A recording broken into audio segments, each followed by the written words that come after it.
First, I wanted to thank everyone for coming tonight and making time out of their schedule to talk about some of these important issues. Especially on St. Patrick's Day. Exactly. I know there's other things people could be doing. So my name's Anita Martin. I'm one of the volunteers with the Citizens for a Better Environment group, and we started about 2 years ago, give or take, in response to chemical-causing odors in our Lake Mills area. We set up an odor action line, which has been really great for people to register concerns about odors in the community, and we've been working closely with the DNR, the EPA, and also Midwest Environmental Advocates, as well as an engineering firm by the name of Wingra Engineering from Madison. So what we wanted to do tonight is really talk about a couple of things. One is about the proposed 9,000 goat farm and fertilizer facility in Jefferson County. Then we also wanted to address what's been happening change-wise at the Daybreak Foods Incorporated Creekwood Farm facility, as well as with the chicken manure fertilizer plant, Unlimited Renewables. So we have a couple of tasks at hand. If you have not already done so, and if you have any questions, because Dr. Ken Bulow is here to address questions regarding the proposed goat facility. And in a little while, Ms. Lee Klug will be coming from Daybreak Foods, I believe. They had a conference, and I'm hoping that they'll make it. So if you have questions, if you would want to write them down, does anybody want a sheet? Okay. Matt would like one. Phil? Yeah. And there's pens over there as well. Okay, so I would like to just start with a little history of the proposed facility. As you well already may know, the agricultural and manufacturing complex was proposed for Harvey Road and Mansfield Road in the town of Astalan, but the land sale did not go through last month, I understand. And right now we understand that other sites in Jefferson County are under consideration, and possibly Mr. Bulow can address that, or we can address that as well. According to the information we have, the facility would be the largest number-wise goat farm in the United States, and as far as we have been able to find through our research, the largest in the entire world. Most goat farms in the United States are under 500. We have not found any in our research to be more than 5,000? 5,000. So that's almost double the size. 9,000 goats when it comes to animal units. That would equal 900 animal units. And for a facility to be considered a CAFO, or a concentrated animal feeding operation, the facility would have 1,000 animal units or more. So this does fall under the legal limit for a CAFO. And the reason that's important is if a facility is a CAFO in the state of Wisconsin, they're required to apply to the DNR for what's called a, and I hope I have this right, a WPDES, a water pollution wastewater permit. And they need to do certain, they need to provide certain documents, they need to do certain testing on a regular basis if they're a CAFO. So this falls under the limit of a CAFO. And we do have a new website that is just kind of under construction, and we'll have a handout with this on later, but you can see, I believe that either the entire livestock siting application or the majority of it is currently posted to our website so that you can take a look at it. If you download it, it's quite thick. Yeah, it's quite thick. So we did not bring copies tonight, but I think it's important to take a look at what's being proposed. Now, that was what was proposed for the town of Astalan site. Going into a new site, there may be some changes, but it's important to look at what was proposed. As a large-scale farming operation, this operation has the potential to impact the air, water, public health, animal health, property values, business patronage, the image of our community, and the desirability of our city and our town to visitors and potential new residents. And last year, if you recall, we did do a survey through the Chamber of Commerce of the area businesses and did find that people were concerned about odors. They were concerned about the potential impact that the odors were having on their business. Their customers were making comments, that type of thing. One thing that you may have read in the paper, and I do want to clarify, there is a law that pertains to livestock sighting, and it's complicated. It has to do with A as in apple, T as in Tom, C as in Charlie, and P as in Paul, Chapter ATCP 51. It's a state law that was enacted, I believe, in 2006. It's pretty restrictive, but I do want to point out, and this is real important as we go forward, is that if you live or own land within 2 miles, by way of that proverbial crow, of the proposed livestock facility, you may appeal a decision by the Wisconsin Department of Agriculture, Trade, and Consumer Protection. And in the handout we'll be providing, it does have a site which explains how that is done. Okay. A couple of quick things, and then we'll have Dr. Bulow speak for 5 or 10 minutes to highlight and entertain some questions. So the proposed facility was to have 7,000 does at the average weight of 170 pounds and 2,000 kids, and we don't mean children, we mean younger goats. The proposed owners have been operating facilities with larger numbers of cows, the Wholesome Irish Dairy and the Wholesome Elm Dairy in Wisconsin, and then also some facilities in New Mexico. The proposed facility would include 3 barns. It would include covered manure storage, and the application indicated there would be a manure burning operation for the pelletization of the manure. And that was one of our areas of concern, because those who have followed the pelletization process with regards to the chicken farm know that the operation is not going right now because the DNR's parameters for their air permit were not being met. The projected amount of manure that was included in the application is 12,410 tons per year. And one thing I wanted to mention is that the amount of manure, as you can well imagine, with animals as well as people, you know, our own manure, it varies depending on diet.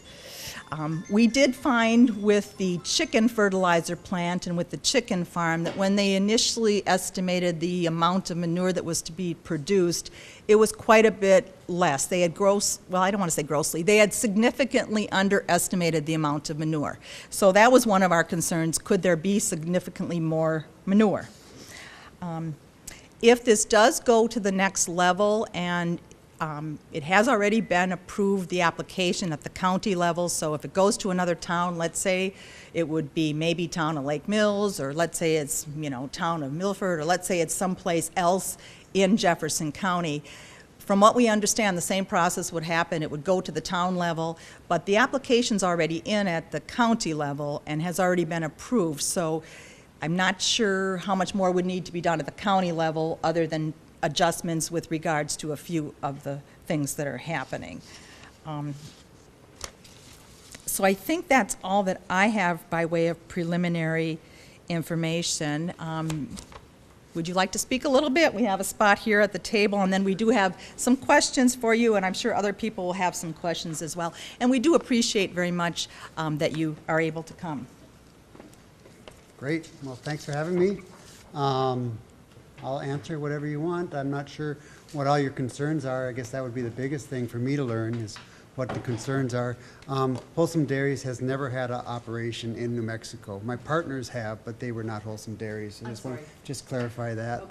Okay. We do have the 2 4,000 cow dairies in Calumet County.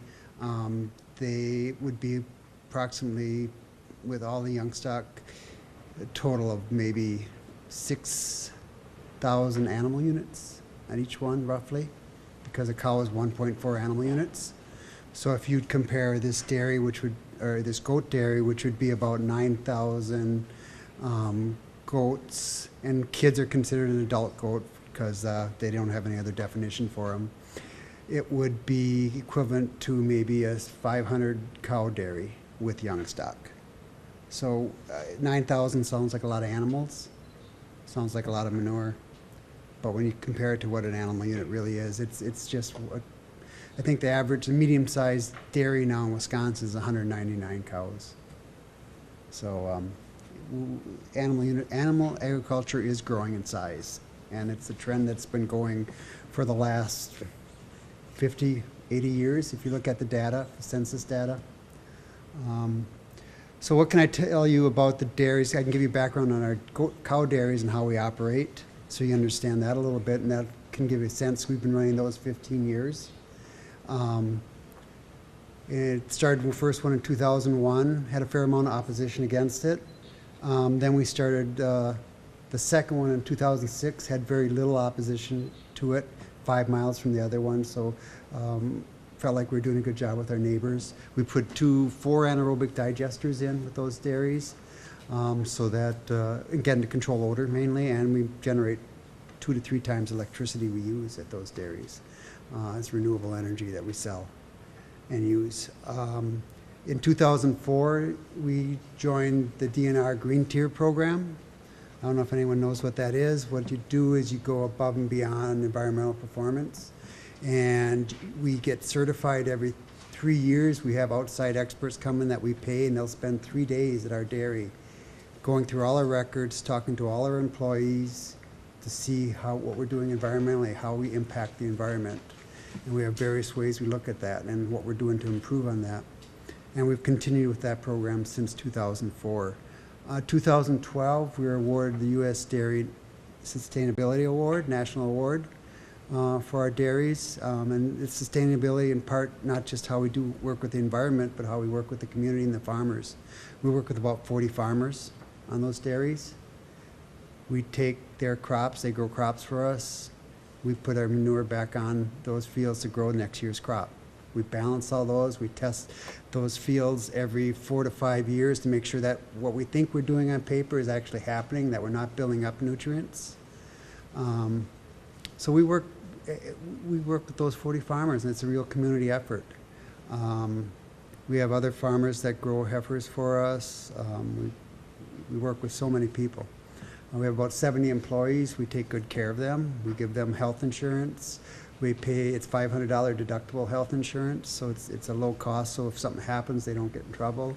We have a federally insured defined benefit pension program. Hardly anyone has those anymore, so it doesn't matter what the stock market does, they get a pension and they don't have to contribute to it.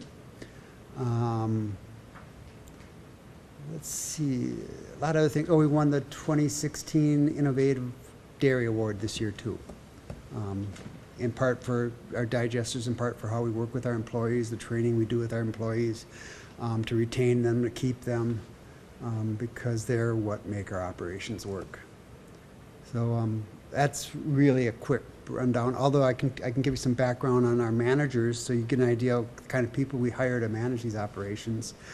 I have a degree in physics and math, a master's in geology, geophysics, and then a doctor of veterinary medicine degree, and a master's in veterinary science, and a 3-year residency in food animal production medicine. Probably too many years of school, but I'm surprised how well the geology has helped us when we look for sites to try and site them properly. I would have never thought that. Our other managers, we have 3 other veterinarians that work in our operations. One has a master's in reproductive physiology. 2 of them have about 15 years of experience, and then we just hired a new grad who has 3 years of experience, and we're hiring another 2 veterinarians, one to replace a veterinarian at our other dairy and to move down and take care of the goat, and then another veterinarian from Mexico who has about 10 years of goat experience and a master's in veterinary science with goats. And he's worked on large goat operations in Mexico, Canada, Trinidad, and right now he's down in New Zealand working on goat operations. So we're trying to bring a lot of expertise in so we can do this well. So that's really brief. There's lots more I could add, but that's probably more than you want to hear on our background. I assume you have questions about the dairy operation that we're planning. You heard a fair brief description of it from Anita already, so if there's questions specifically, I'll be happy to answer them for you. So we are looking for sites. We've been looking for about 9 months for sites in southern Wisconsin for a dairy operation, goat dairy operation, and we're still looking. We could build a dairy site in Calumet County anytime we wanted. There's no livestock siting. It's easy to do there. And they know us well, and they know how we work. So that would be very easy to do. Lafayette County, again, we wouldn't have to do livestock siting. The livestock siting that you have to do in Jefferson County is probably the most difficult of all the counties I've looked at in southern Wisconsin. So don't think we're coming here because it's a simple place or an easy place to do it. This is probably the most time-consuming and longest process of any of the counties in the state. So. There, that's a good start.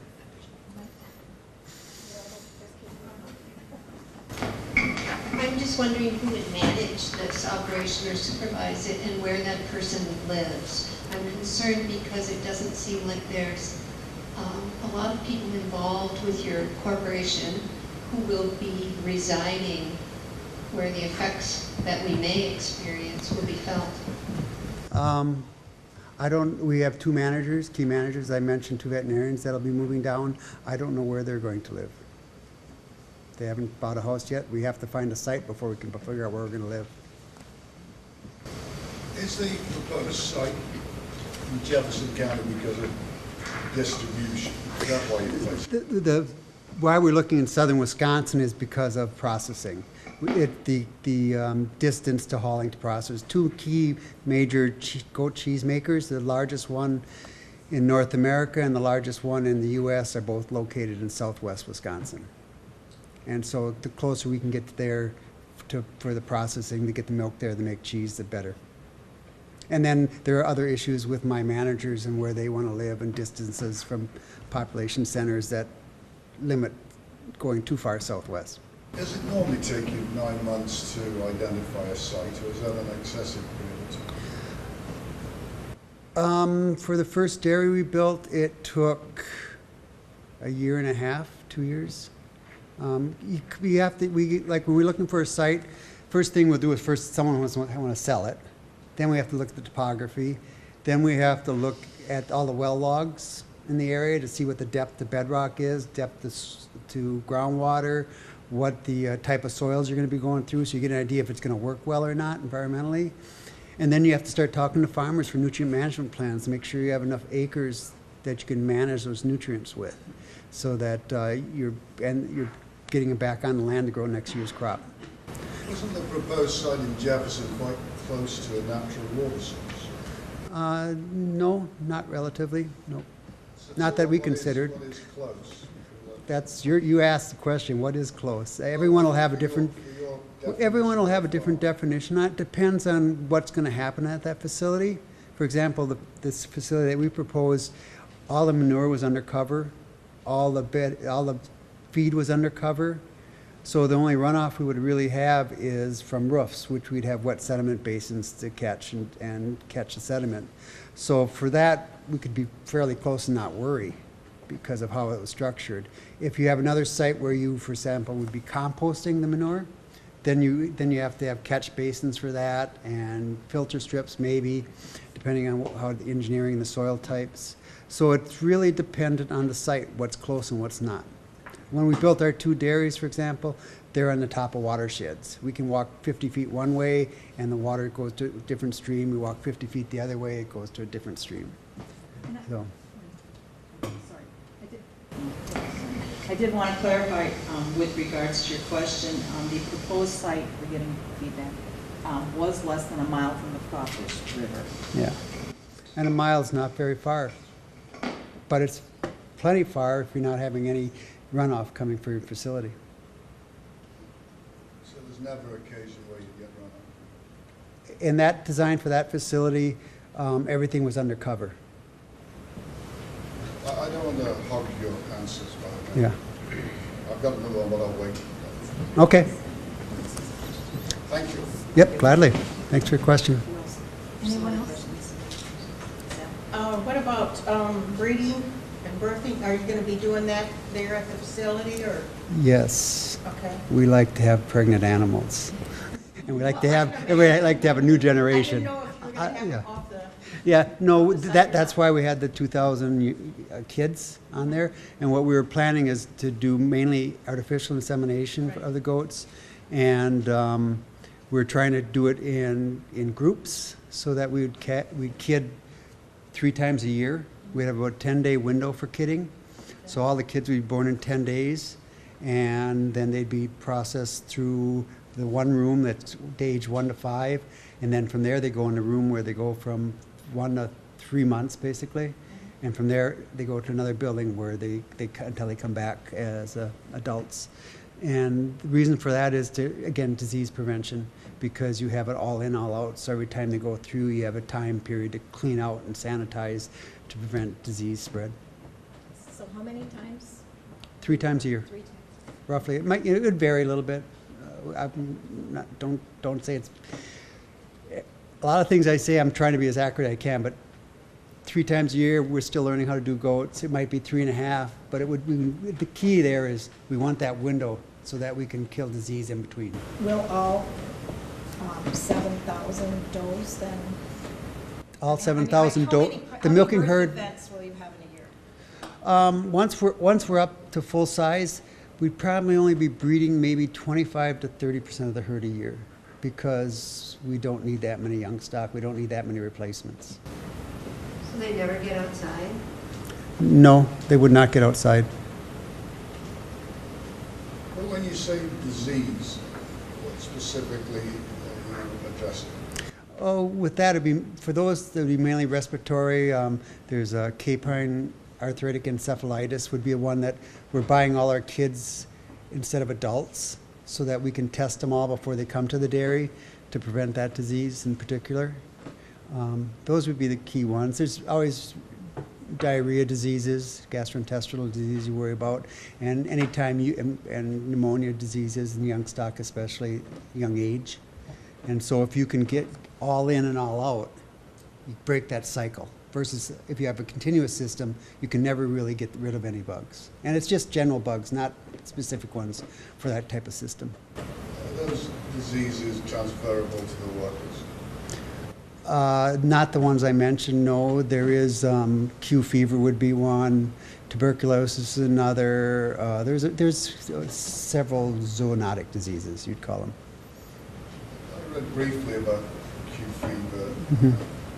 They celebrate an outbreak of that in the Netherlands. that caused 2008, yes. 2010, yep. So it's an airborne disease. Yeah. It can be, yes.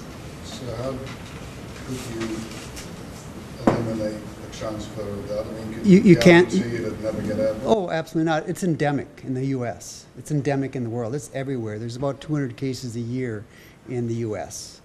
that they know of. There's 7,000 goes in one area T- without ever- 10 to 20% of the veterinarians typically are infected and don't even know it.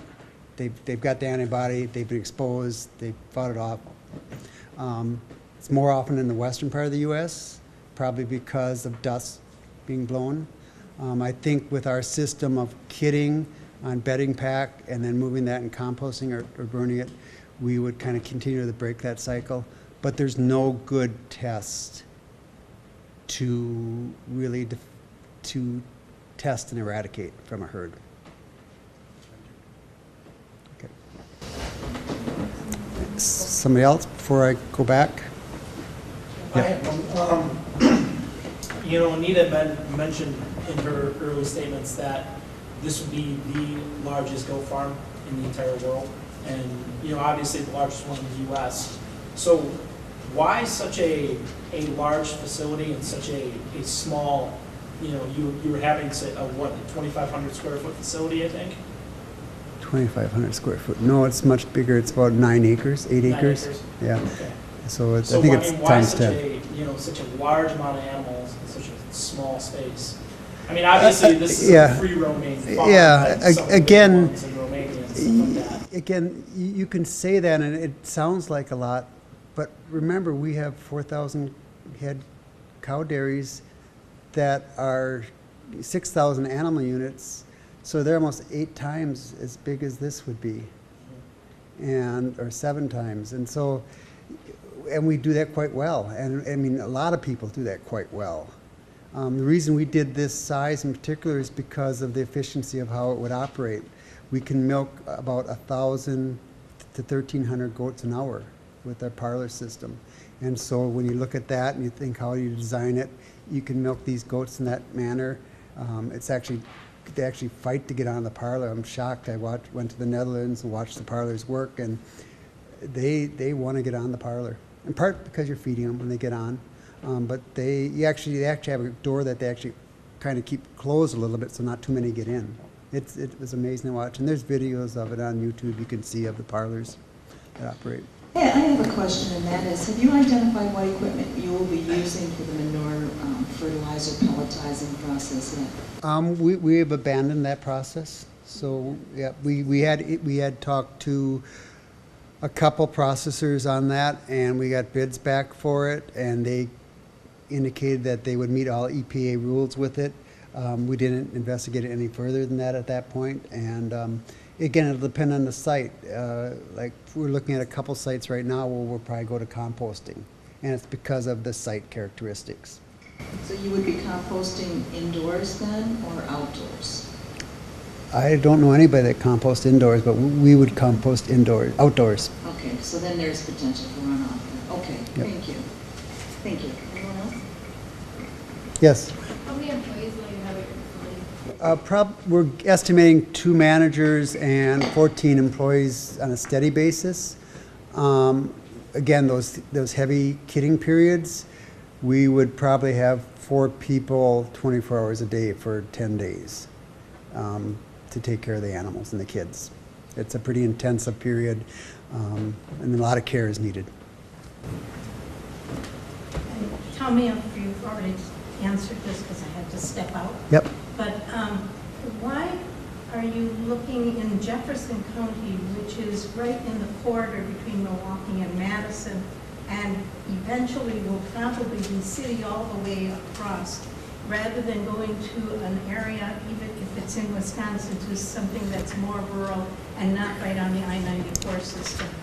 You need to get out in the country. There's a lot of ag land here. It's a lot of exclusive ag land here that's designed specifically, when you look at the comprehensive plan for almost every county now, there's exclusive ag that's zoned to be exclusive and to be ag land for as long as they can. And that's why they do the zoning that they have in Jefferson County, where you can still sell a few house lots, but they have to be concentrated in an area so that agriculture continue to survive here, because this is the kind of thing that doesn't allow agriculture to survive if you don't take good care of the land.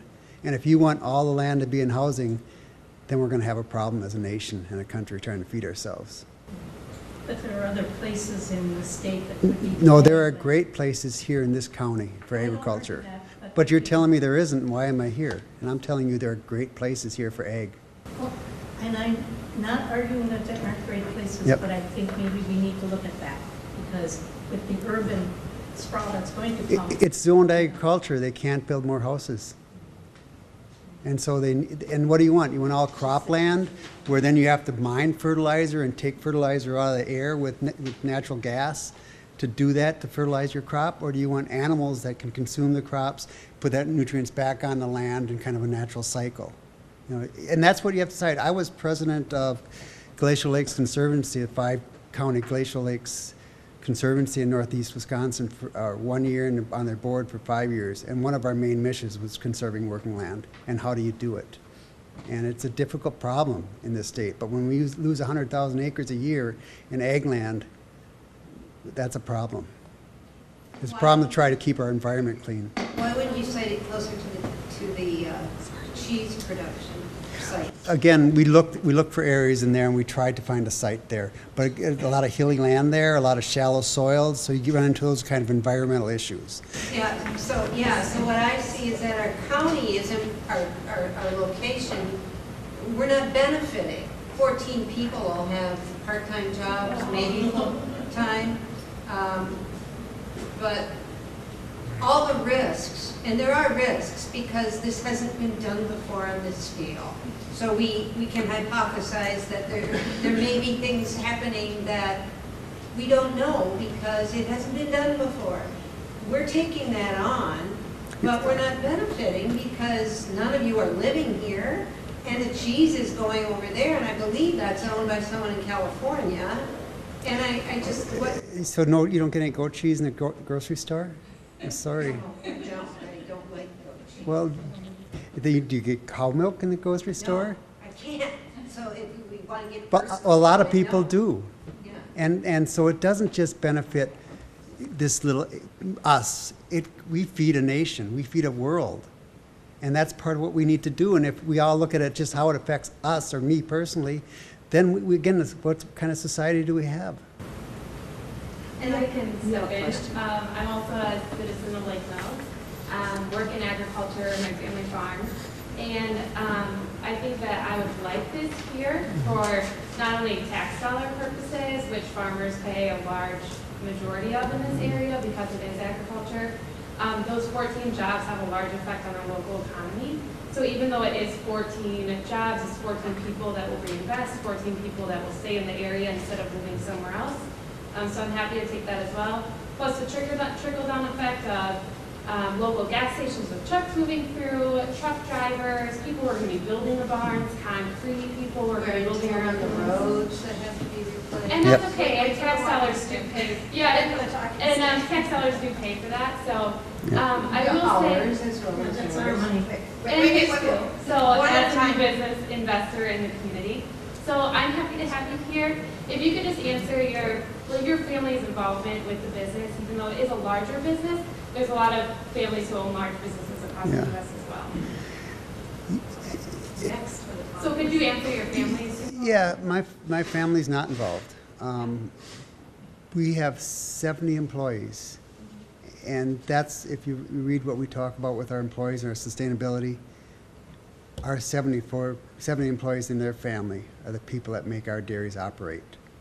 And it'll be the same with this. The 14 people that work for us and their families, plus their 2 managers and their families, get their livelihood from this. My kids, one's a geologist in San Diego, one's in going to be a healthcare specialist, and she's down in South America, and one's trying to figure out what he's going to do. But in regards to, for example, property tax, in Calumet County, we're the second highest property tax payer in Calumet County. Calumet County. Calumet. Yeah, because of our 2 operations. So we pay about, I think it's getting close to $400,000 in property tax in that county. Everyone else get the talking stick. We have about $4 million in payroll benefits every year. We spend about $45 million for feed, vendors, services, our expenses each year. So we do spend a lot of money in the community. Yes? So that's, I can hear you. oh, okay. Yeah, but they might not on the tape. The reason that I'm concerned is, and I understand that plans for doing it outside Lake Mills are no longer the case, right? The plans for that site we had proposed on Harvey Road, that's no longer happening. And we haven't heard where the other sites that you're looking at are yet, which I personally would like to find out about. You won't for me, not until we get them signed, Okay. Well, which is only fair. What I want to say, though, is that we have lost in Lake Mills already several families who left because of the smell of the chicken farms. And people who said, we came to Lake Mills to get out in the country. They didn't mind regular manure. They understood cows poop. But the intensity of the chicken farms was way above what's normal for, and more frequent than what was normal for a regular farm. The concern we have is, yes, we understand that it'll generate some jobs, but does that off-balance the number of people who will leave and not come to Lake Mills because they come and drive through town and it smells like a goat farm. So I just wanted to say that there's an offside to balance the other side. Okay, that's my concern. The only thing I can add to the odor issue, and I don't know what I can't predict what it will smell like, or the odor, and how each person will look at that odor. I can tell you when we visited the dairies in Netherlands, the goat dairies that were composting their solids, bedding pack, they're right in the middle of town. They're a quarter mile from developments. They're just, and when I walked around, I did not detect this offensive odor, and they're housing. So I just, to respond to that odor issue, I can't predict it, I can't tell you, but from what I've seen from experience at large goat operations, I was not offended by it at all. And other people that lived next to it with large houses were not either. Okay. I just wanted to ask one more question, and we're going to have another speaker. But how large of the goat dairy was it that you visited in the Netherlands? How many animals? They were 3,000 to 4,000 goats. 3,000 to 4,000 of it. It's important to know that. Okay, we're talking about 9,000. Okay. Or 900 animal units, or Well, 500 yeah, cow but dairy. We're splitting hairs here. It's 90,000. Yeah. Okay. So next up, one more quick question. There's because we have 500 to- cow dairies literally down the road. I know, Yeah. but Which goats are a we little live bit with different. every day now. Which we do live with every day, and we know Yeah. what they involve. But we're going to go ahead. We have another speaker. Hopefully, he'll be able to stick around later because we have Ronnie Monroe's going to be speaking, and then we will be having some presentation on the chicken farm as well. So thank you very much, Dr. Bulow. Okay, Ronnie? Hi, I'm Ronnie Monroe, and it's a hard act to follow after Dr. Bulow and his resume. My background's in public health nursing, and I've increasingly found myself in the position of having to be an environmental health advocate. I do epidemiology for a hobby, kind of a nerd. I just want to say that I'm old enough to remember the devastation of the family farm in the 70s and 80s, and it was tragic. I've lived in a rural community my whole adult life. I live right next door to a 500 cow dairy farm. I've chosen to live in a farming area, and I live near several large family dairy farms. I do keep some animals myself. I've chosen to live here because I enjoy what a small community and rural life have to offer. I've seen my former neighbors walk away from their family farm on Christmas Eve. Farming isn't what it used to be, and change is inevitable. What I'm about to say in no way implicates these wonderful farm families that I know, who are responsible members of our community, some of them neighbors of mine, but rather reflects the new reality of living near factory farms, which are now increasingly appearing in our rural landscape. We are finding ourselves living at the human-animal interface, a line where populations of humans interacting with large populations of domestic animals and immense amounts of manure, along with ever-crowded wildlife, some of it migratory. We have so much manure that farmers don't even want to apply manure to the fields by spreading it because it is no longer beneficial to the soil, so instead it's being incinerated and pelletized, and liquid waste and wastewater is being aerosolized. This is very dangerous to human populations because aerosolizing this material releases the bacteria and viruses, allowing them to travel deep into human lungs. As a nurse, I've used aerosolization to administer medications so they get deeper into a person's lungs. We use nebulizers to do that. While we are concerned about our aquifers, and with good reason, many of us have highly elevated nitrate levels, including myself.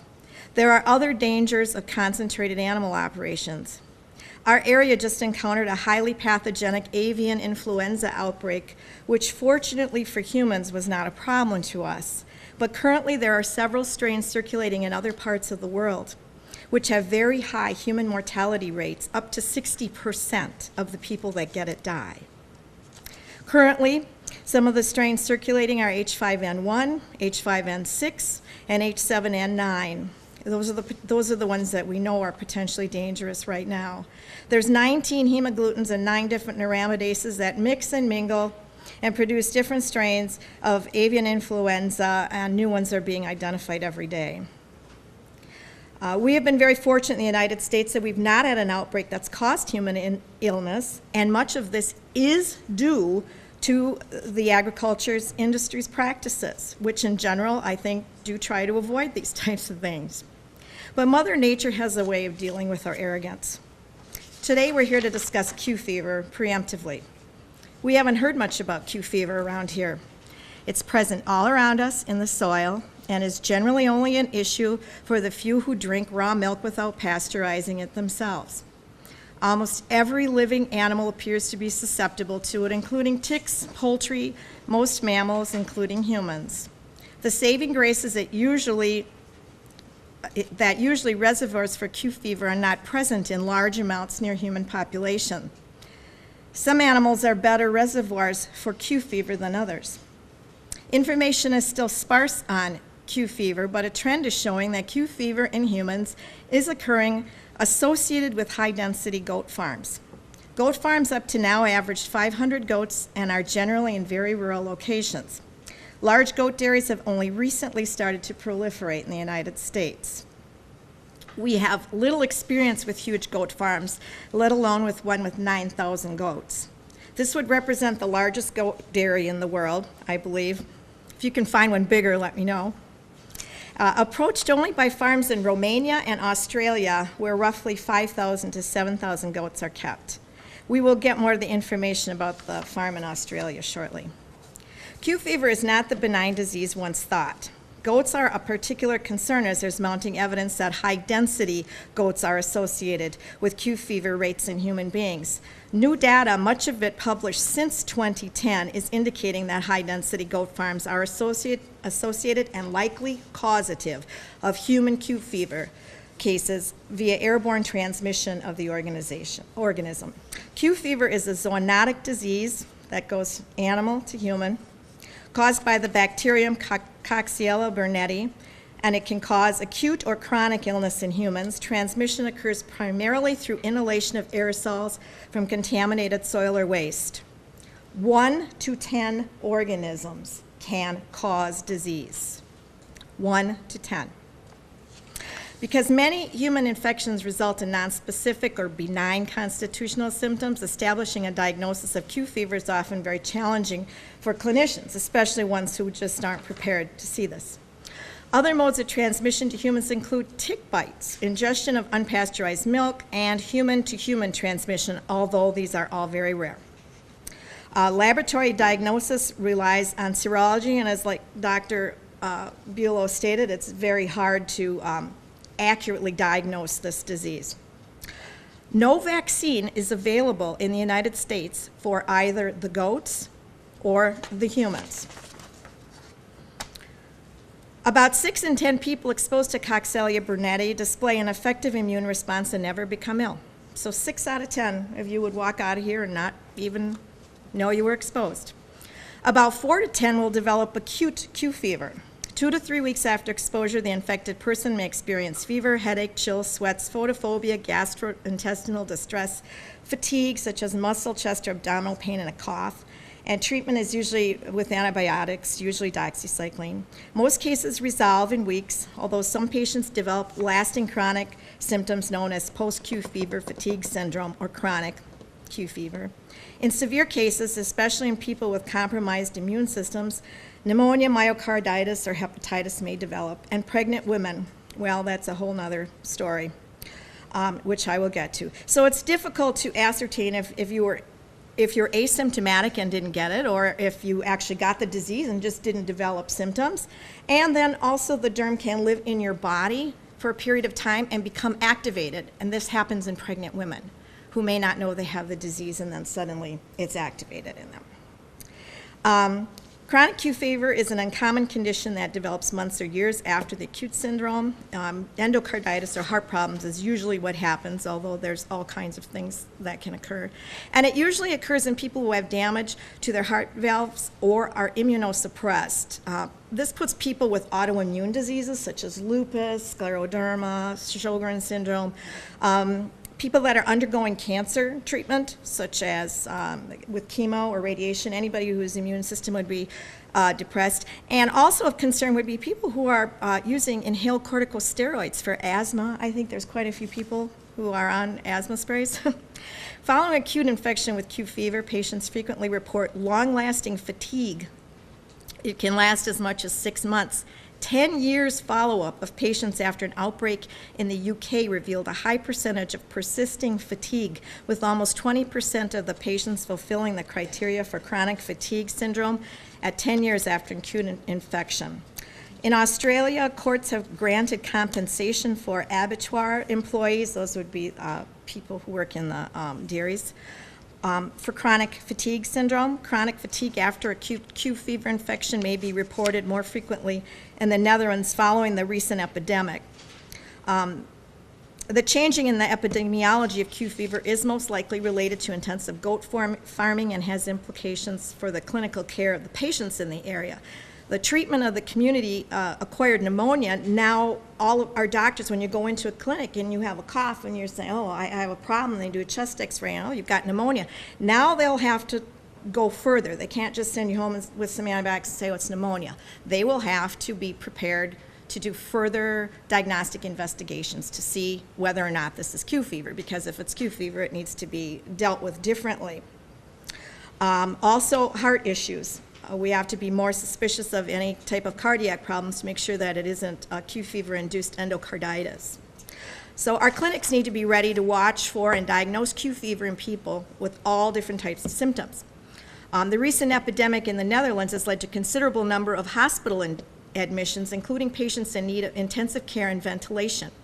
Our healthcare system in this area needs to be ready in case we have a surge in need for ICU beds as well as ventilators, which are always in very short supply. Lastly, but most importantly, pregnant women are especially prone to infection with Q fever. Q fever infection during pregnancy is almost always asymptomatic, but may result in obstetric complications such as spontaneous abortion, intrauterine growth retardation, fetal and neonatal death, or premature delivery. Complications have been described in over 80% of the women with Q fever during pregnancy. This percentage seems to be markedly reduced in women receiving long-term therapy with clotrimazole, but it still remains considerably high, with 44% of the women still having poor pregnancy outcomes, problems with their pregnancy.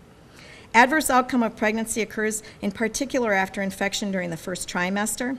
In addition, pregnancy may lead to a reactivation of a previous infection. After pregnancy, breastfeeding is considered contraindicated, and this has major consequences for mother and child. Recent epidemic has raised the question whether pregnant women living in areas with a high incidence of Q fever should be screened for it. Is our community ready to accept the risk to the unborn and this kind of heartache for expectant parents? Who will want to settle in our community if we ever have an outbreak? How will this affect our property values?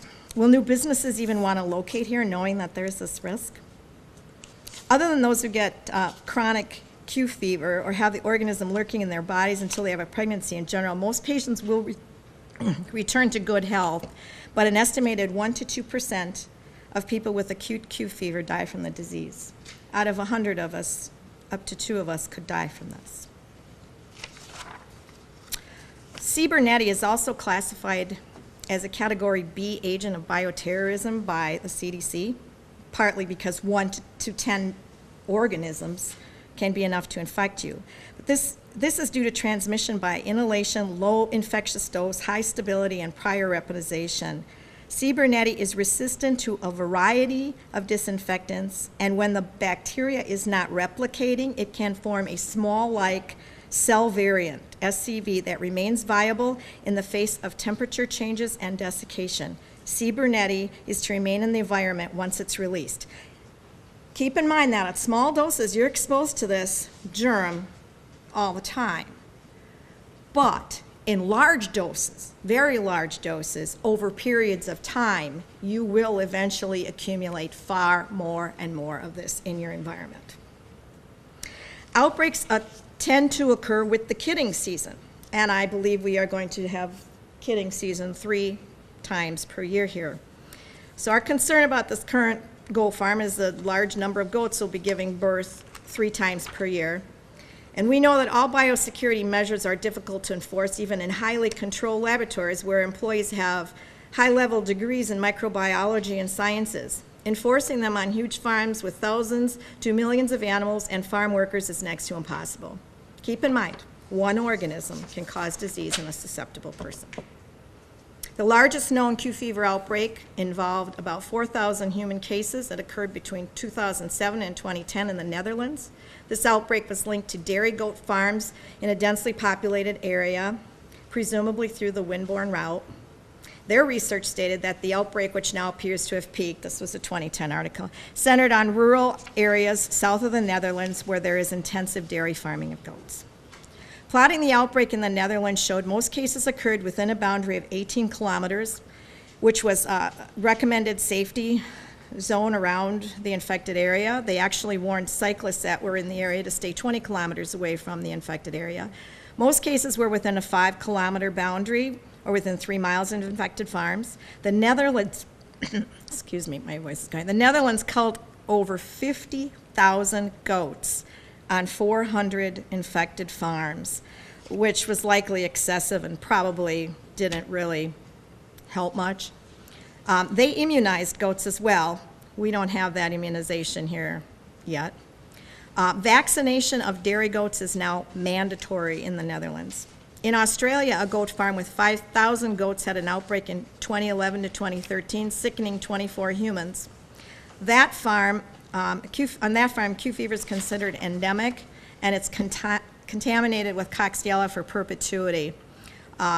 It did spread beyond the farm as well, but because that farm is extremely isolated, it didn't get into a town.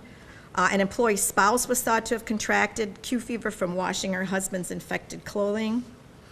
There's a really good video online if you want to type in the Q fever in Australia. It's a 17-minute long video, and it does feature the farmer, and I think he did everything in his power that he possibly could to keep this from spreading, and he still is.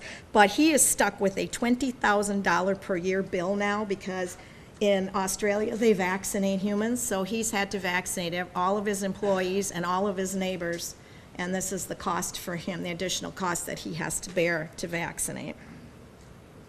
The goats were not culled in Australia, and the farm's just considered to have endemic fever. And it's never going away, and any worker or person who lives nearby needs the vaccine. To his credit, the owner of this farm is trying to develop a vaccine. He has poured a tremendous amount of money into trying to get one that Australia will consider. Australia will not use the vaccine that they used in the Netherlands. They feel it is unsafe. I'm still researching as to why they feel it's unsafe, but they don't want it used. They do use the human vaccine in Australia. Again, we don't have that here. It's a 2-part vaccine, which is interesting. They have to do a scratch test to see if you've been exposed and have antibodies. I wouldn't doubt that I've been exposed somewhere, having lived around farms my whole life. But this costs, again, this guy had to pay $20,000 for his employees. In 2011, C. burnetii was detected on a Washington farm that had recently experienced goat abortions. When I say abortion, I'm talking miscarriage, not the procedure. Soon thereafter, Q fever was detected in humans that had lived on or near this farm. This farm was involved in breeding and the sale of goats to other farms, and it was discovered that 20 farms in Washington, Montana, and Oregon had recently received goats from this farm, and from that, a total of 21 people were identified as having Q fever. And the link was, epidemiological link was to this farm. Except for New Zealand, C. burnetii has a worldwide distribution in domestic and wild animals, but its transmission to humans is mostly associated with sheep and goats. During parturition or birth in sheep and goats, the birth products contain billions of bacteria. They mix with the deep litter manure in the stables. Contaminated manure may subsequently dry up, aerosolize, followed by windborne transmission. In humans, Q fever is essentially airborne, and it results from inhaling contaminated aerosols. Several outbreaks have occurred in urbanized areas in Israel, with at least one of them they were able to tie to a nearby farm, but for the rest of them, they really weren't able to find them, and these cases illustrate what a potential handful of contaminated dust in a ventilation unit could do, which is why Coxiella burnetii is classified as a biological weapon. Soldiers returning from Iraq and Afghanistan, where the goat population is high and there is a lot of dust because it's very dry, have shown antibodies to Q fever. In 2014, there was an outbreak at a waste processing facility in Spain. 21 were sickened. Animal remains had been processed through that facility. So again, I won't belabor the point, but seasonal peaks of this do occur with birthing, and it is literally impossible to control where these organisms go. Given that Coxiella burnetii becomes a spore and that only one organism can cause infection, it seems reasonable to me that any airborne dissemination of manure, urine, or all other body fluids could conceivably cause disease. Drumlin Dairy stated that fluids were to be slated to be applied to crops during dry times, which appears to indicate that application could be by irrigation sprinklers. Would that be correct? That was a wastewater from the parlor. Wastewater from the parlor would still contain the Coxiella because it is present in breast milk as evidence that humans can't even breastfeed their babies should they have the disease. Yes. So how will it be disposed of then? Okay. All right.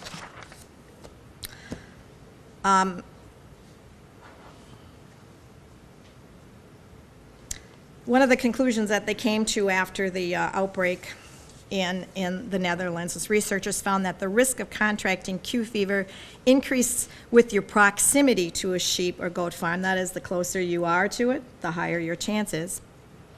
An even stronger correlation was found between Q fever risk and the number of animals kept in the area, suggesting that mega farms could bring more environmental health risks than smaller farms. So this is the first time that we know a goat dairy of this size planned to, well, I'll skip this because we're talking about not incinerating anymore. But incineration was kind of interesting because Zenith, the risk management publication for the agriculture industry, stated that to dispose of placentas, aborted or dead animals and other birth products immediately, preferably by deep burial or composting. Other options include rendering or transfer to a landfill, but incineration is not recommended as this can spread disease through aerosolization. And I agree with Zenith on that partly. However, the problem with transporting infected carcasses, it would seem to a landfill would seed the entire route with organisms, so that doesn't seem like a good idea either. If goats did get infected and we did have goat mortality, they will likely be buried in Jefferson County, just like in Australia, left alive and continue to be milked. And the options are mass culling or disposal of carcasses or just living with the disease at that point. So I don't know how I feel about my town having a fence around it with a biohazard sign on it. I also just want to add one tangential thought to this. Lyme disease is endemic in Wisconsin. Goat mega dairies and farms have typically not been located in the Midwest or the Northeast where ticks reside, Lyme ticks reside. Coxiella B is spread via tick bite, at this point rarely, but tick populations are increasing. And one can draw their own conclusions on this, but it doesn't seem out of the realm of possibility that this could become a tick-borne issue as well if there is enough Coxiella burnetii spread into the environment, into the soil and all over the plants and stuff, that we could have an issue with that. So it's hard to diagnose Q fever in animals. The only sign is a spontaneous abortion. Serology isn't really dependable or probably not cost-effective. Serology also doesn't indicate whether or not an infected ewe or doe may be shedding organisms. So they may be positive, but they may not be shedding, so then they're really not a risk. On the other hand, they may be shedding, and we don't really know. We don't really know how much, we don't know much about humans and how they shed the bacteria. There have been a few human-to-human cases at this point, sexually transmitted, some similar to what we're seeing with the Zika virus. But at this point, that's considered very rare, and hopefully as cases increase, this will remain rare. So the last comment I have is a study from the Dutch government published by the highly respected Public Library of Science on Q fever outbreak in the Netherlands. And again, the study has shown a clear exposure-response relationship between the number of goats within a 5-kilometer radius of the home and the Q fever cases.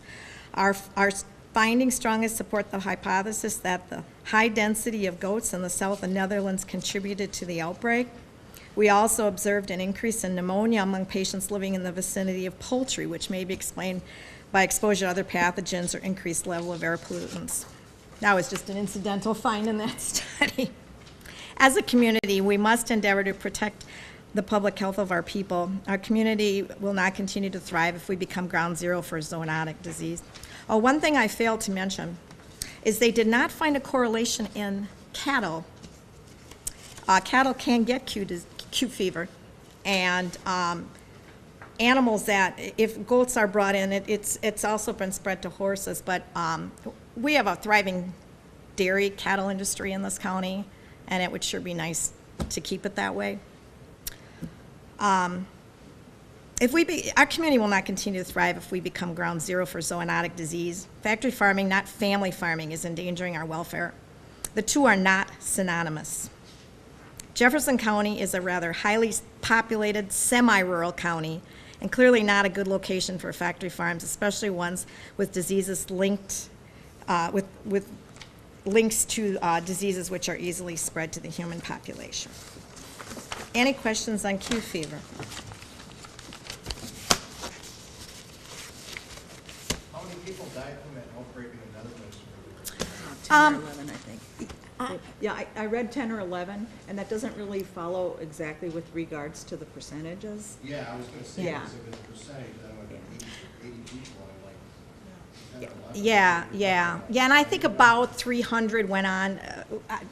You know, it's mixed depending on what, you know, where you catch the literature. They're still studying it, so it's kind of hard to say. You know, right now there's roughly 300 people with the chronic form, which is a little bit lower than I would have expected too. I think one But- was pretty bad, isn't it? Well, to me, the biggest concern I have is what isn't included in these statistics is fetal loss, the number of women who will lose their babies or have problems with their pregnancies.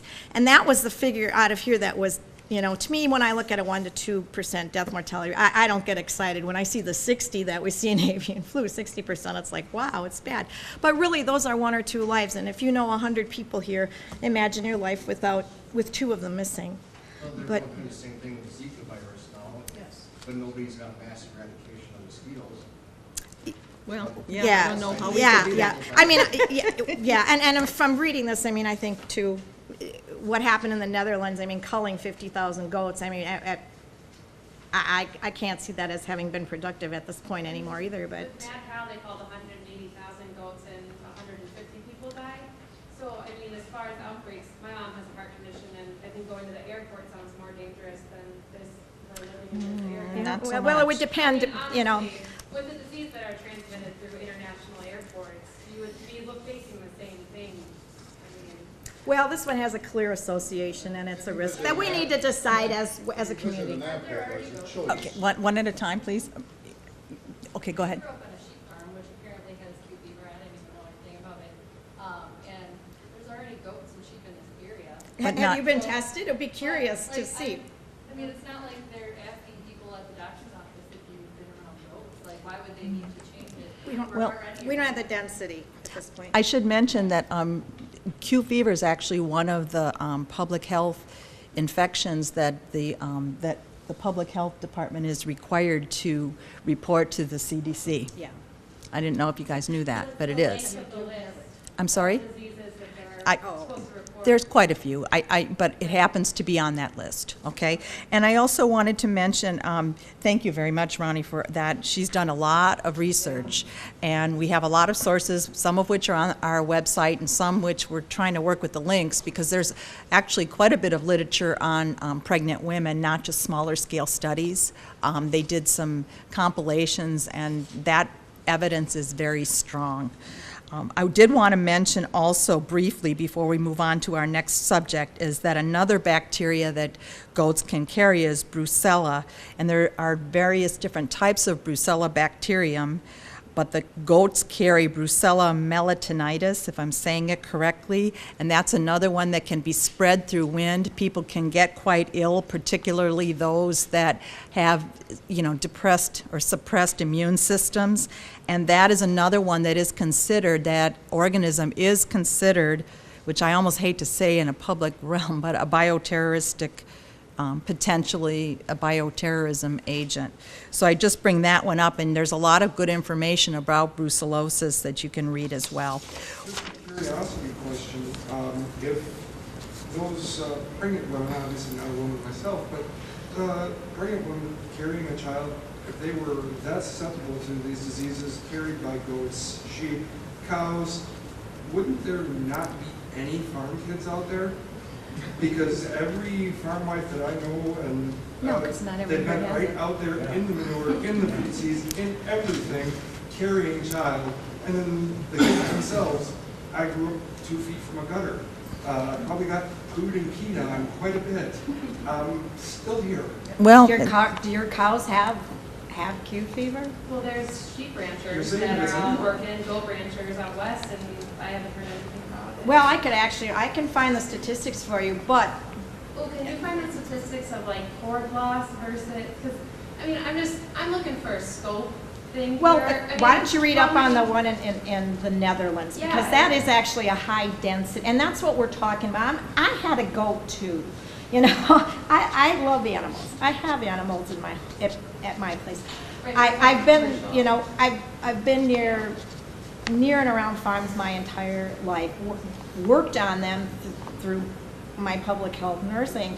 I will even admit to drinking out of a bulk tank, okay? Yeah. I wouldn't doubt that I probably, I would be curious to see if I've had Q fever at some point in my life. But the thing is, dairy cattle do not seem to be the reservoir that large, and I would think as it being, you're raising dairy cattle, that this might be a bit of a concern, just the amount of it that's going to be out there. It's not the, Yeah, and 10 or I think 20. My real concern is, and you and I know from working with animals and that sort of thing, having that background with the animals, what I'm worried about is people who don't have that exposure, who are listening to this now and hearing this fear, which it is a concern, I believe. Yes, But it is. I don't think we're getting the scope of the concern, and I will read it on the Netherlands. I think that's very interesting, but I don't know if we're getting the full scope of where that plays in with other infectious diseases that we're exposed to every day through traveling through Walmart.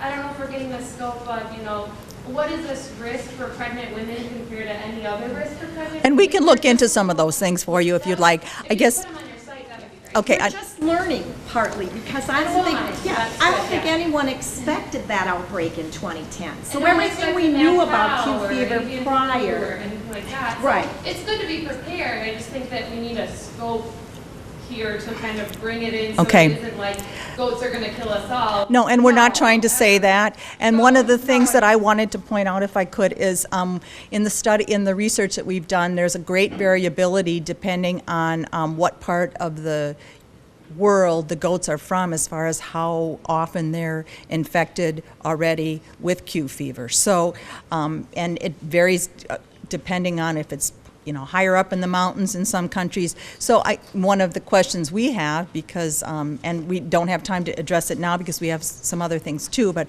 where the goats will be coming from, because like I said, there's quite a great variability, and we have more information regarding that. In some cases, there's a 60% or to 80% infectious rate in some herds. In other herds, it's a lot lower, and it doesn't necessarily seem to be consistent. So, 60% of all goat herds. as an average rule, one. Infected goat. Now that's, Yeah. you're probably. The last thing I wanted to say is in the United States, there are animal pharmaceuticals companies that would be able to work with other animal companies to get that vaccine that you all talked about. Yeah, I don't know. But the thing right now is I'm sure there isn't a demand for it because people like the entrepreneurs in the back haven't tried this, and part of the reason is because of what they hear Yeah. from these rooms, but It's gonna I have think to go once through the that process. would happen, there is a greater possibility that that vaccine would be pushed into the United States if it was needed in the United States. Okay, all right. Thank you. We do have to go on. I'm sorry, we'll have a chance for more questions later. I did want to talk a little bit next, if we could, regarding the developments at the Crossman Road complex, the chicken farm, and the chicken manure fertilizer plant. And in general, about 1 million chickens are housed, plus or minus 200,000, at Daybreak Foods Incorporated Creekwood Farm, which is located, as probably most people know, off County A. And that's when the farm is fully stocked, which right now it is not. And from what I understand, as of the beginning of March, the repopulation after the avian virus was up to 400,000 birds, and they were expecting to be up to 500,000 very soon, and pretty soon we'll have Lee Klug come up and talk a little bit from Daybreak. So, as you probably are aware, the facilities are located on the Rock Lake watershed in the Rock River Basin. Briefly, because of time, I think most people are aware that back in May of last year, there was a hearing for a new air permit for the chicken manure fertilizer plant Unlimited Renewables LLC, and basically they make into chickadee doo-doo pellets, which are pelletized manure fertilizer. They make a certain portion of the manure into pellets, and they have a contractual basis with Daybreak Foods to do that. So it's actually on the Daybreak land. So because of some issues with air and water, they were required to apply for a site-specific air permit back last year. And then the hearing was in May, and then due to the avian virus, there were delays in terms of the kind of closure, if you will, the finalization of the permit. So the permit was actually granted by the DNR to Unlimited Renewables on October 15th. But they were told at that time that they would not be allowed to process the manure using their current equipment until they made some modifications, including stack heights and various other things due to formaldehyde emissions, as well as VOCs. And also the EPA weighed in on that with regards to the VOC levels. So since that time, they have, I guess due to the fact, if I'm understanding correctly, and we did invite the Unlimited Renewables folks here tonight, but they declined participation. From what I understand, those modifications in the equipment would be very costly. So I guess they've decided not to do that at this time, since their manure their manure handling contract with Daybreak Foods is scheduled to be completed either in 2017 or 2018. There's a little bit of a contract dispute from what I understand because of the fact that there was the sale of the farm and there was an existing manure contract in place before Daybreak bought the farm. So they're kind of negotiating the contract end. But so right now they are not making chicken manure fertilizer, which is why we're not smelling that smell that we were smelling for a while. And so we do have questions going forward, what will be happening with the manure, and we also have some questions. I spoke with Steve Leisner earlier this year, who's still involved with the corporate management structure at Daybreak, but is going to be moving into the Iowa area to be working on their facility there. He had told me that there would be some modernization coming up. Chicken farms are getting away from cage situations, are going more cage-free as an industry, and some other things. So we'll be addressing that in a minute. So right now, one of the things that's coming up in the future is, those of you might have recalled back in 2012, there was a DNR permit hearing for the wastewater permit that Daybreak Foods has. And that's that WPDES permit. It's a 5-year permit, and so that would be up for renewal in 2017. So we have some questions, I think, and Lee Klug, who is the Corporate Operations Support Manager with Daybreak, is here. So I don't know if you want to come forward or if you want to have people address questions from there, or how you'd like to work this, Lee?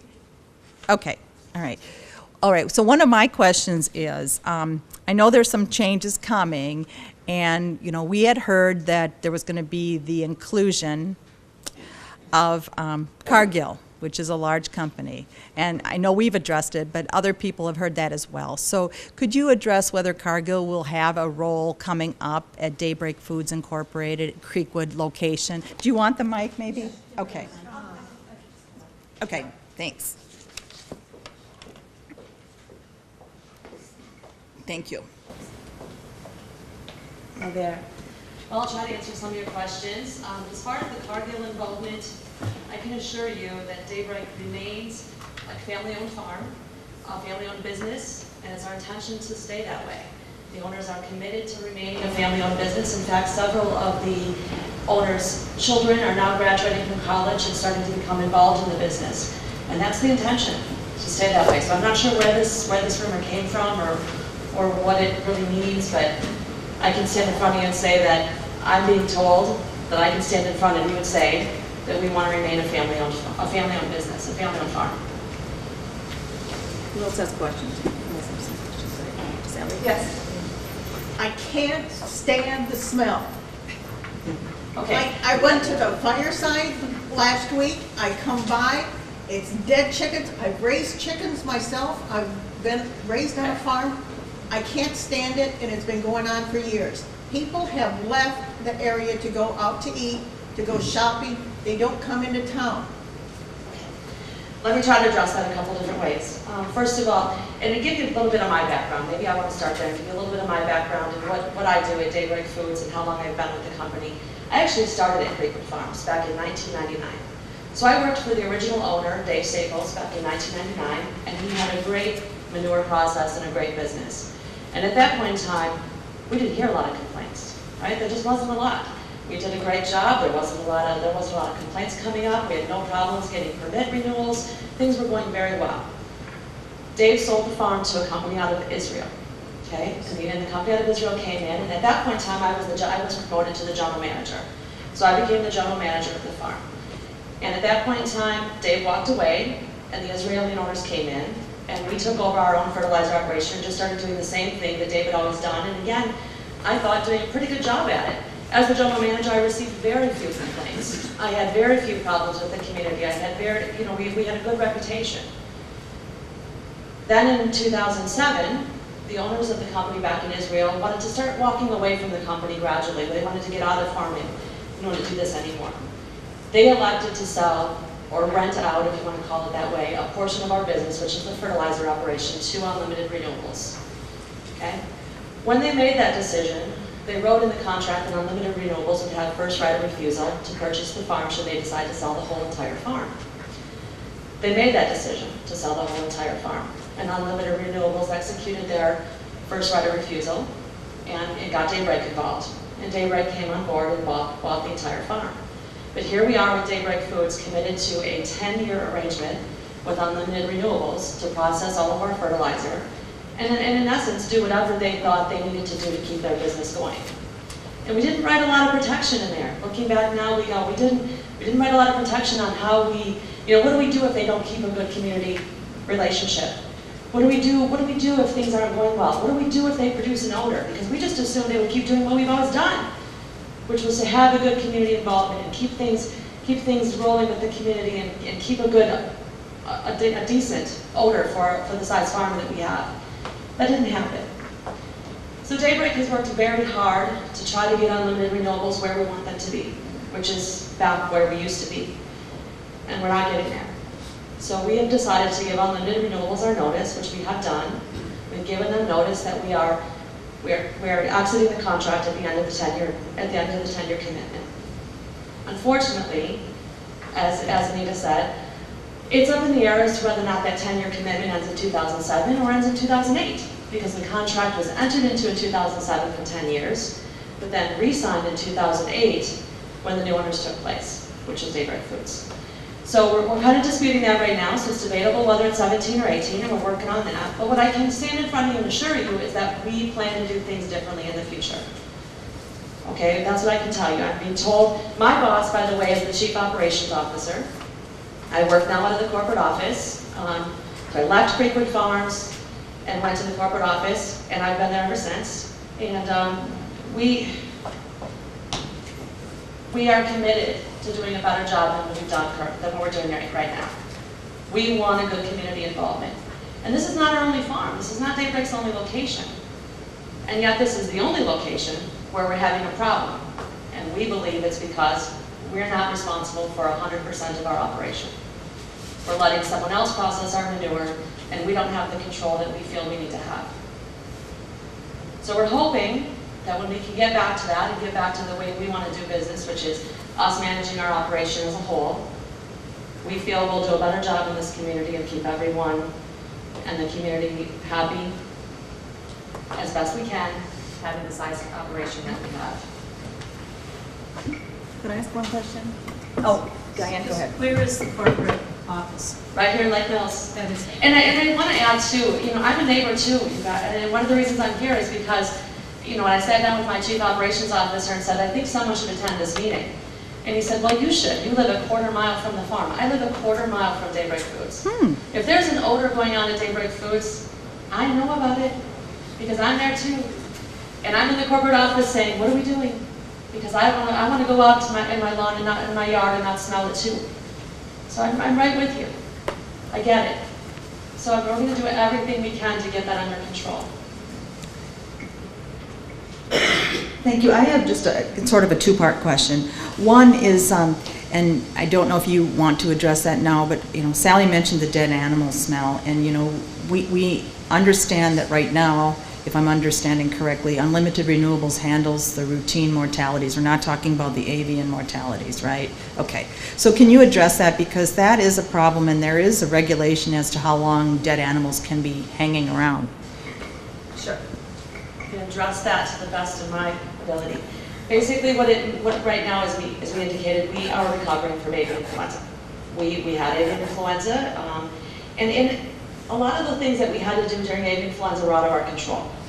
The state mandates what we do with our chickens that have to be depopulated. They control whether or not they're left on site. They control what we can do with them once they're left on site. All of that's out of our control. So we did have at this point a lot of dead chickens to deal with. From previously, you mean? From the avian influenza. Okay. And then on top of that, as Anita indicated, Unlimited Renewables is also contracted to take, at this point in time, all of our daily mortality. Again, that's not a process we've done in the past, and may not be a process we do going forward. Again, that's what we're going to keep evaluating. What's the best way for us to handle our daily mortalities? How can we control odor? How can we keep everything at bay? And we'll be changing our processes. I know you have to make money, that's a given. You have 400,000 birds there now, give or take. Give or take. Something like that. And you're going to crank it up to 1 million now in the summer. Being a good steward and a good neighbor, is that smart? Your COO. Well, I'll be honest with you, we've always done it. Okay, we have complexes that are way larger than the 1 million birds. I understand, but you can't take care of your manure now, and is that being? Oh, I'm not saying we can't take care of our manure now. I'm not saying that by any means. I'm not saying we can't take care of it. We're getting better every day at what we do. We're working really hard at pushing Unlimited Renewables to do a better job, and certainly we'll continue to do that. Are they even there? Are they even there? Yes, they're there. They're there. They're actually turning the manure and doing some of the process, but they're not allowed to fire up some of the dryers and do some of the drying. I have a question. During the avian outbreak, in the newspaper a couple of times, Bill Ream was referring to the need for biofiltration, and if biofiltration was more affordable, it would be a protection, and I think he was referring to protection for the birds. But Given that there was the avian outbreak, and given that biofiltration also can help protect things going out as well as things coming in, has there been discussion with this modernization that there will be biofiltration implemented? I understand it's very expensive, but is there discussion to change the biofiltration in the facility? We are looking at several different options. That's certainly one of them. Nothing has been decided yet. We have, again, several operations. We have a couple operations that are actually testing some of the biofilters at some of their facilities to determine whether or not they're really going to work and whether or not they hinder our ventilation. There's a lot of different things we're looking at. You know, what kind of disinfectants and sanitizers and all the things that we want to use to protect us, protect the environment. What do we use? What's best? And avian influenza is fairly new for most of us, so we're learning as we go. Thank you. Does anyone else? Did you about the biosecurity? I just want to thank you for coming. Yes. Because, you know, it's the easy thing to not come, and I appreciate that you came. Thank you, and absolutely. Again, one of my jobs at the corporate office now is really kind of helping with the community. And Anita is my contact now with the community involvement. And again, I'm a community member. That's what's really important to me. Again, I live a quarter mile from the farm. And I have a pretty nice house a quarter mile from the farm. I'm not looking to lose that property value any more than any of you sitting in this room. Okay, so I have a vested interest as well. In the future, for any other company you hire to do what they do, maybe you need to put in that clause that they have to live a quarter mile from the farm. That's a good point. And again, I think we've learned a lot, and we would certainly do things a lot differently, and we'll do things a lot differently going forward. I know the assessor, when he came to assess my place, I put an addition on. I complained because the smell was just horrible that day, and I complained to him about it. And I think he slipped up when he told me that 10 of the properties around Daybreak Farms, the value has gone down. I think we'll see that improve. Again, this wasn't an issue 10 years ago. I can't tell you that. Again, I've been doing this for a long time. This was not 10 years ago, 15 years ago, when Dave Staples was here, and active member of the community, and did his best to keep everything running smoothly. Aaron Johnson was involved. And Aaron Johnson is a neighbor of Daybreak Foods. This was not an issue 10 or 15 or 20 or 30 years ago. And you know what? The number of birds on the farm have not increased much since then. So that was not an issue. So we'll get there. Just give us some patience. Daybreak is a fairly new owner to the farm. And on top of that, they inherited unlimited renewables. It wasn't something they entered into. I do have a question. And I understand that, you know, contracts, I'm sorry, this is being funky. Contracts have, you know, things that are confidential and that are, you know, but we would be wondering if it would be possible for us to maybe suggest a few things that could be included in a contract if a contractual relationship is established with an outside company to handle the manure, because what we've felt is that there's been, quite frankly, some finger pointing, and the residents have been in the middle of it as to who's exactly causing this. Is it Daybreak? Is it Unlimited? No, it's you. No, it's you. And, you know, that responsibility shouldn't be on the residents as to determine when there's a problem. And, you know, it would be a whole lot better for neighborhood relationships, if you will, if we would be able to at least know that the contract is going to be such that we won't be penalized, and, you know, and I know you said that's going to be looked at, but we would really like to have some feedback in what is included, because that contract, we looked at it, it wasn't very good. Well, let me just start by addressing and saying that I don't foresee that happening at all. Meaning, I don't foresee us entering into any contract to have anyone else take care of our manure. At Daybreak Foods, again, this particular location is only one of our locations, and we don't allow anyone to process our manure at any other location, because we do a pretty good job of what we do. Okay. And so I don't see that being an exception here. Okay, thank you.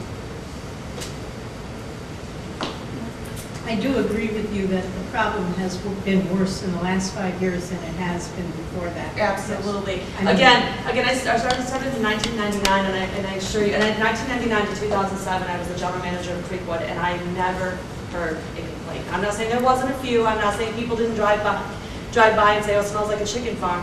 Sure, it smells like a chicken farm, but I didn't get the complaints we're getting today, and I really do believe that is due to the manure process, and we'll get that fixed. So assuming the manure process is profitable, have you ever considered buying the other company out of the contract? That was not an option. The way that it was written was not an option. In fact, and to be honest with you, I guess I'll share with you, I actually created Chickadee Doo Doo. That was my brand. That was my thing. It's a very neat process when it's done right. It's a very neat process. When it's really done well, it actually gets a pathogen-free fertilizer and gets it off our land, and gets it out of our local environment, and becomes pathogen-free. What a neat concept. And when done well, it works really well. Unfortunately, that option wasn't out there. But it may be going forward. We'll see. We have enough money. Does anyone else have any other questions? Anybody? Well, we really do appreciate your time and your willingness to come and speak with us and to address questions. And I appreciate everyone for coming. And you know, we have some, you all have the handouts, and I don't know, I guess if there's individual questions afterwards that you would like to address. I do want to mention two other real quick things. And that is that if anybody's interested in kind of taking a look at the maps, we did do some mapping when the proposed site was on in the town of Ypsilanti, just to kind of give you an idea of like when you were looking at the 10K radius, which is the radius that was used for surveillance when there was the avian virus, and that's kind of a typical when there's an outbreak of an illness. 10K is not uncommon. And then what an 18K radius would be for the goat farm, what that would involve. And you can see that in the case of the town of Ypsilanti, the 18K radius would have gone into Watertown. It would have reached into Fort Atkinson. It was quite large. And then we understand that, you know, there's a possibility other sites are being considered. You know, we're hearing a lot of different things. Nothing's been confirmed. Certainly town of Lake Mills has a lot of rural land. You know, Milford has some areas out by Highway A and Highway Q. And we did do some mapping to show you, for instance, if it were to go to Milford, kind of what that radius is, just so you have some feel for whether your area might be included. So thank you again, and we appreciate the input, the time, and the questions. Have a nice night.